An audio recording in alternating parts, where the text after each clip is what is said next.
بسم اللہ الرحمن الرحیم۔ السلام علیکم۔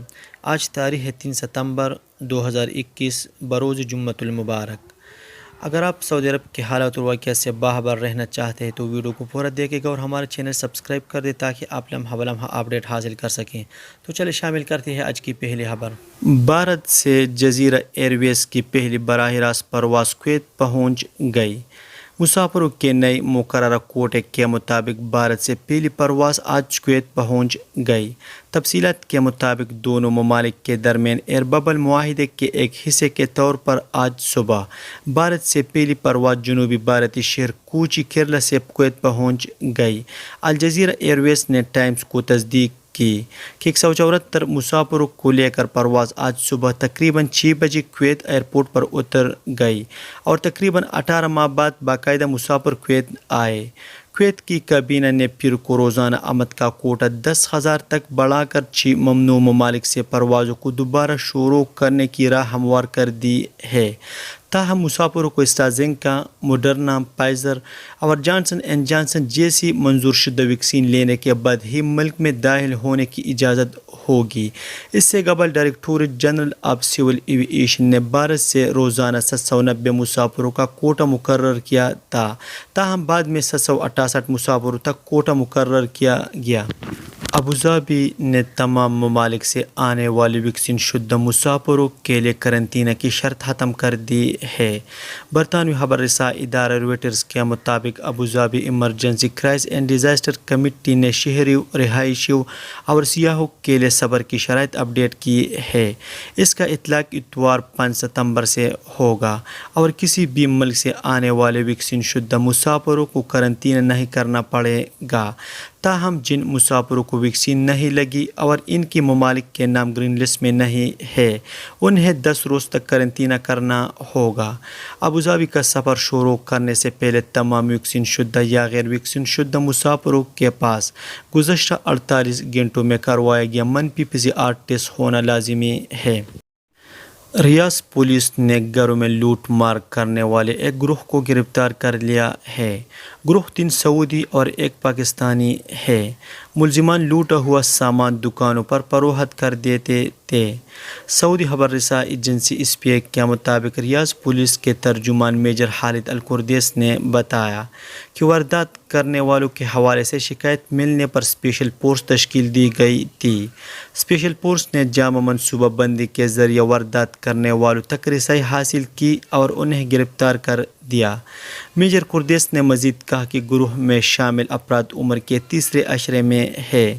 ترجمان نے توجہ دلائی کہ لوٹ مار کرنے والے گروہ کے خلاف ابتدائی قانونی کارروائی کر لی گئی ہے اور انہیں سزا دلانے کے لیے قانونی کارروائی منطقی انجام تک پہنچانے کی خاطر پبلک پراسیکیوشن کے حوالے کر دیا گیا۔ عرب اتحاد برائے یمن نے کہا ہے کہ جمعرات کو سعودی عرب کے شہر خمیس مشیط پر حوثیوں کا ایک اور ڈرون حملہ ناکام بنا دیا گیا۔ ایران کے حمایت یافتہ حوثی دہشت گردوں نے بارود سے بھرا ڈرون خمیس مشیط پر حملے کے لیے فائر کیا تھا۔ العربیہ نیٹ کے مطابق سعودی عرب کے فضائیہ دفاع نظام نے ڈرون کو ہدف تک پہنچنے سے قبل ہی تباہ کر دیا۔ عرب اتحاد نے کہا ہے کہ حوثی سول تنصیبات اور شہریوں کو نقصان پہنچانے کے لیے جارحانہ حملے کرتے ہیں۔ عرب اتحاد انہیں ناکام بنا دیتے ہیں۔ واضح ہے کہ قبل از عرب اتحاد نے بدھ کو یمن کی فضائیہ حدود میں حوثیوں کے 4 ڈرون حملوں کو ناکام بنایا تھا۔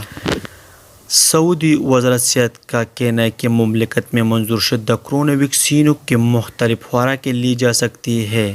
کرونا ویکسین کی مختلف خوراکیں لینا مضر نہیں بلکہ مفید ہوتا ہے۔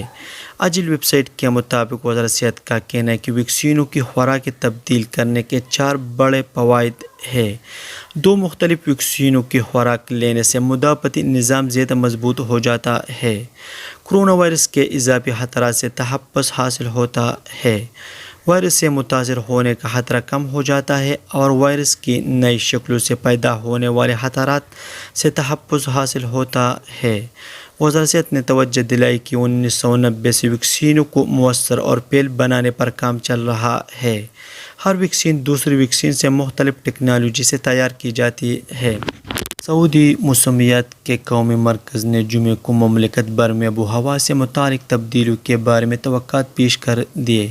اخبار 24 کے مطابق قومی مرکز نے توقع ظاہر کی ہے کہ جمعے کو جیزان، عسیر اور باہا میں بالائی مقامات پر گرد چمک اور تیز ہواؤں کے ساتھ بارش ہو سکتی ہے۔